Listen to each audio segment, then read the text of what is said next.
Hi everyone, Marianne from RWTA here with a continuance of our Chilled Out series, Fresh and Bright for 2025. Today I am honoured to be joined by a US-based author, Nicola Twilley, who has agreed to speak with me regarding her new book, Frostbite. Welcome, Nikki. How are you today? Thanks so much for having me. I'm terrific. Thanks yourself. I am very, very well, very excited to be speaking with you. So thank you for agreeing to come on and talk to the experts in my field, which is the Australian cold chain. In the first instance, thank you, number one, for putting cold chain on the international stage. Finally, we're getting some recognition. Did you find that people were pleased within, the people that you were talking to? Did they enjoy knowing that you were writing about them? Yeah, I think there were when I during the process of writing, people were a little nervous, as people often are when someone, a journalist wants to come in and see inside. And I have to give, a lot of props to the people who were open and let me in. So, Americold had me in to work some shifts here in Southern California. New Cold had me in, gave me a tour, but a variety over the years, dozens of um, cold chain operators have let me in and showed me around and showed me what they do. And there were some nerves and also sort of some bewilderment. Let's try that again in English. Some bewilderment of, why are you interested? You're not an engineer, so what are you interested in? And so just a sort of confusion that a normal person would think this was interesting. But I think once the book came out, yeah, I mean, obviously I held my breath, crossed everything and just hoped. But it's been really lovely to hear and see the reaction from people in the industry saying, A, this, you know what you're talking about, because, it's not as though I'm a cold storage operator. I just, researched it. So it's really nice to hear that I did get it right. And also a sense of like, yeah, we are a big deal. We are important. We are something that people should know about, should think about, should talk about, should plan for.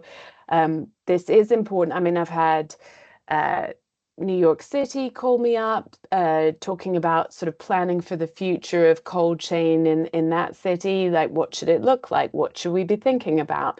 And then the industry itself, Global Cold Chain Association. Speaking to the one of the highlights was the Thermo King. They have an in-house book club, and they picked Frostbite. So I came in and did a Love talk it. with them. So I feel like it's been this lovely experience of sort of raising the profile and saying this is really important, um, and feeling like, you know, I was a bit nervous because it's not as though I 100% come down on the side of cold chain as this unmixed blessing for humanity. It is incredibly important, but it's had costs as well as benefits. And that's something that I talk about in the book. So I was nervous.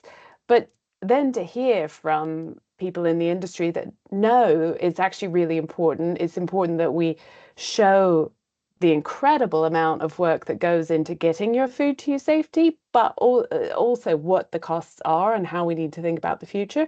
Yeah, it's been really, I've been impressed by the industry too, because there's an openness to talk about what the future should look like and how we could do things better that you don't find in every industry.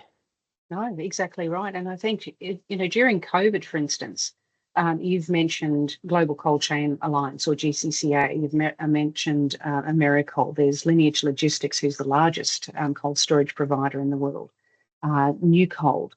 But Yeah. it's not just these massive companies, it's small to medium companies as well, Oh, yeah. because the Family big businesses. companies, Yeah. family businesses, and this kept every country and every person running during COVID. And all of a sudden, we started to get a bit of a profile, which Yeah. delighted me because all of a sudden people are talking about how does my food, for the first time, get to Woolworths? How does it get to Coles? How come we're eating? And all of these refrigerated trucks are going backward and forward. And so all of a sudden, people started to talk about it. And, you mentioned yourself, refrigeration has changed everything and about how we eat. And I love in the book how you do, where did it come from? And most people don't understand that refrigeration has been around for 100 years, Yeah. not a million, not 1,000, just on 100. And we're talking about the, -18 to -15, because all of a sudden somebody's starting to question, how do we actually start to save on energy? So I'd like you to expand on something. You've said it's redesigned not only the contents of our plates, but our bodies, our homes, our cities, our landscape, and the global atmosphere. Could you expand on that a little? Yeah, I mean, that is sort of the point of the book, was to take a look. And I think it's amazing, that one of the things that I realized while I was writing this book is, we've had control of heat since before we were modern humans. Like that is, according to many anthropologists, what actually made us human is the ability to control fire and cook food and gave us this big brain. We haven't been able to control cold at will, like you say, for more than 100 years. It's so recent and yet similarly transformative, this new level of thermal control. So it's something that I really kind of tease out with a series of different examples in the book. But just to give a sense, I think, obviously there's the one thing that I love about refrigeration is that all the stories start with beer. But leaving beer aside just for a minute, meat is the big sort of example of how refrigeration has changed what we eat. Because, think about it, before, it's just sort of astonishing, before we had the ability to move cold meat, you were trapped, either walking meat to the city to be slaughtered, so it's losing weight all the way. I mean, they were trying to herd turkeys. Imagine that. This just sounds like a metaphor for frustration, doesn't it? Um, Yes. and so That's it's and keeping, there's astonishing stories of London and the Strand, which, if anyone knows London, that's the theatre district now. It's, it's right in the center of the city, and cows being kept in basements all the way underneath the Strand, just to provide a milk supply for the city. And then they get 2 weeks above ground holiday each year, and they'd be sent oh, out of town to graze for. It's just astonishing. Pigs in Central Park, just and at the same time, you have places. You have, London and New York, these huge cities struggling to eat meat. And at the same time, you have places like Australia, like South America, where there's tons of land and, more meat than you would know what to do with, but you can't get it anywhere. One of the astonishing things was to see that really until the frozen meat trade came online, there was question whether New Zealand was going to be a viable colony, economically speaking, because you just couldn't make enough money on the sheep hides and the tallow. They were leaving the meat to rot. There was just nothing to do with it. So, and then of course that meat, starts arriving in, say, London. Immediately, Londoners can afford to eat more meat. The price of, a lamb chop or a steak is, falls, cut in half, even a quarter. And then at the same time, so people are eating more meat, the economies of Australia, New Zealand, South America completely transformed, the landscapes completely transformed. Then in the meantime, farmers in, say, Yorkshire that were, herding sheep on very marginal land, suddenly they can't compete. mm, So you get this then sort of spurs a mass emigration, and you get those people moving to Australia, South America, etc., and that land now becoming a national park in the UK. And that's this is something I love, the Yorkshire moors, famous for these heather covered moors. The Brontes wrote about them. It's this very beautiful landscape. That is a lush. direct, exactly, direct result of the frozen meat trade. Used to be all grazed. Uh, when Australian and New Zealand lamb reached London, there was absolutely no money to be made anymore. So the farmers instead, most of them emigrated, the ones who were left, planted it with heather to attract grouse because that was how you could make money from aristocrats who were coming to shoot. Only way to make any money off the land. So that, it's just this postcard landscape, total sort of weird, unintended consequence of refrigeration. So, Mm, and then of course you can't, the astonishing thing about, refrigeration is once you have it, you can operate at incredible scale, and you almost have to. So, to fill a refrigerated rail car or a refrigerated ship, you have to slaughter a lot of animals. And so you correct. start getting this sort of centralized production, this enormous scale for the first time. So you start getting byproducts, which people can monetize. You can turn all that blood and fat and bone into something, but you also start getting the pollution that goes with that. And this is exactly you get the invention of refrigeration, and you get Chicago at the same time having to turn its river around, literally reverse the course of its river, because so much waste from the meatpacking district was going into the city's lake, which was its water supply. So it's Mm. this like landscape scale effect there as well. You literally turn the river around. Wouldn't have needed to do that in an unrefrigerated world, but Mm. that's what happened. So just recently, I was fortunate enough to go to Bali. So Bali is a developing For you.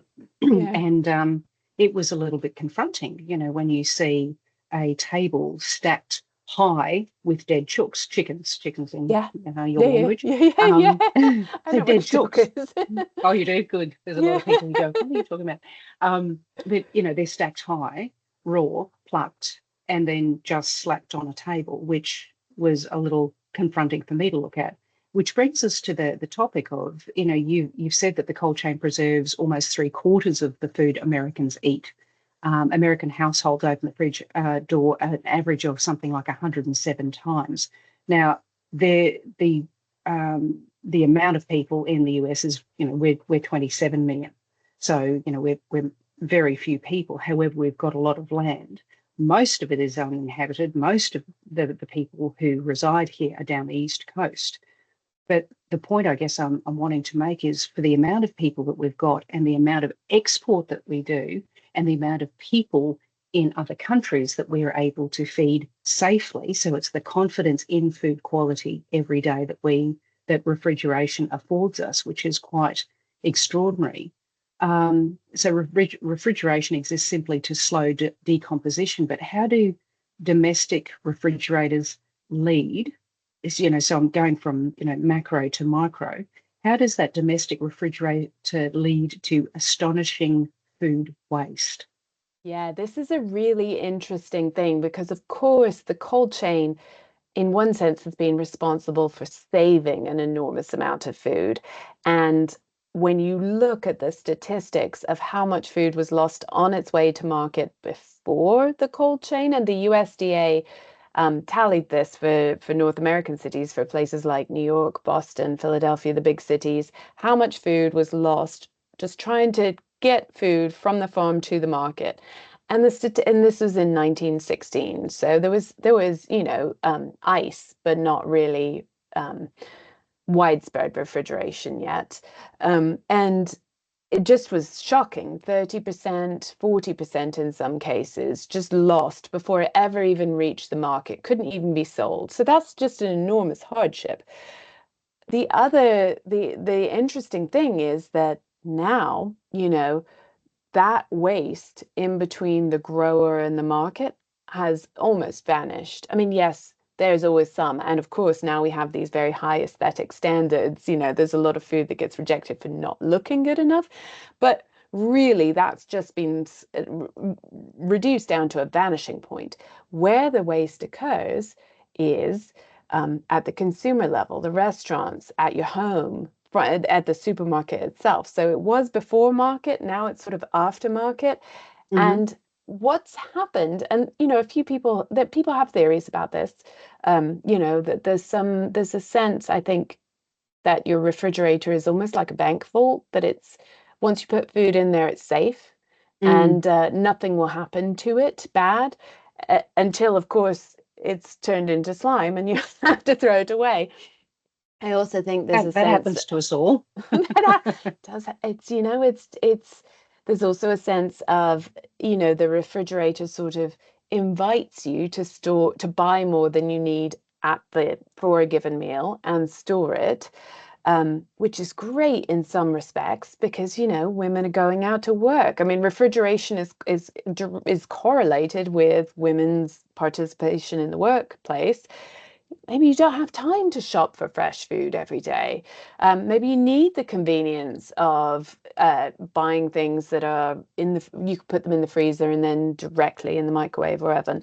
But it does invite you to stock up. And once you stock up, well, you have things, but then life comes along and actually you go out for dinner instead, or you order pizza instead. And before you know it, the food goes to waste. And you can see this happen, the flip, where it's sort of 30 to 40% being wasted pre-market. And then, once you have a fully functional cold chain, you get 30 to 40% wasted sort of in that post-market phase.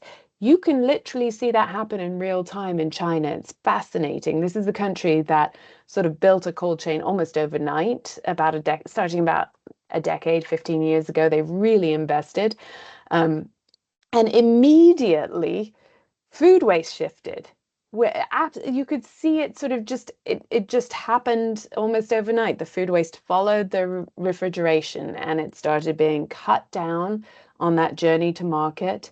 Before, I mean, I saw farmers in China packing individual heads of broccoli in sort of bits of ice and sawdust, and they told me, yeah, we lose 30 to 40% depending on the weather. That's just what they expect. It was under a quilted blanket.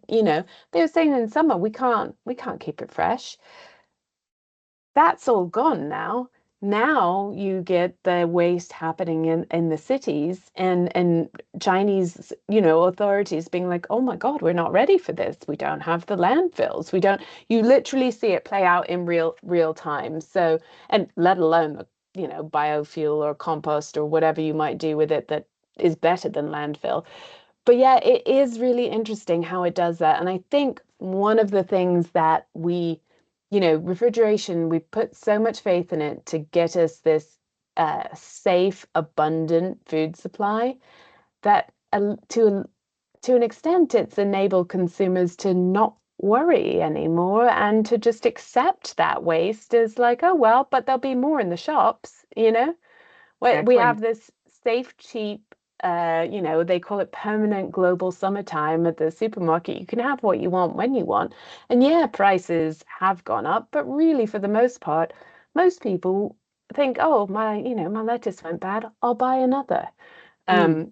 And It's so not really my problem. exactly. Mine is so small, but when you add 26 million people's refrigerators, all of a sudden it gets a little bit more, it gets a bit different, doesn't it? It The does. amount is somewhat more confronting. Yeah. And I think And by making it seem seamless and abundant and like it's not an issue getting food to you, it's sort of reinforced for consumers this sense of like, oh, well, never mind then. If I do mm, waste some, there's more. There's more where it mm, came from. yeah. Now, one of the I loved in the book that you actually went and worked at Americold for a certain amount of time. So you have It's just a firsthand. week, So I should say. I'm not okay. a cold chain hero, but I did feel like I needed to experience what it was really like.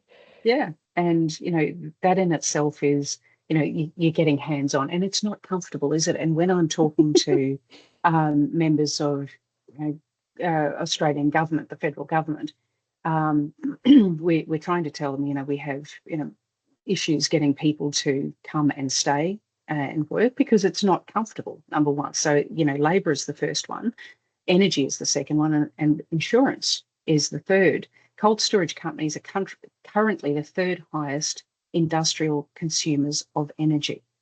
Yeah. You mentioned that, and I'm presuming most of your work was done out of the US, and I get a feeling that Americans use more refrigerated, frozen than Australians do.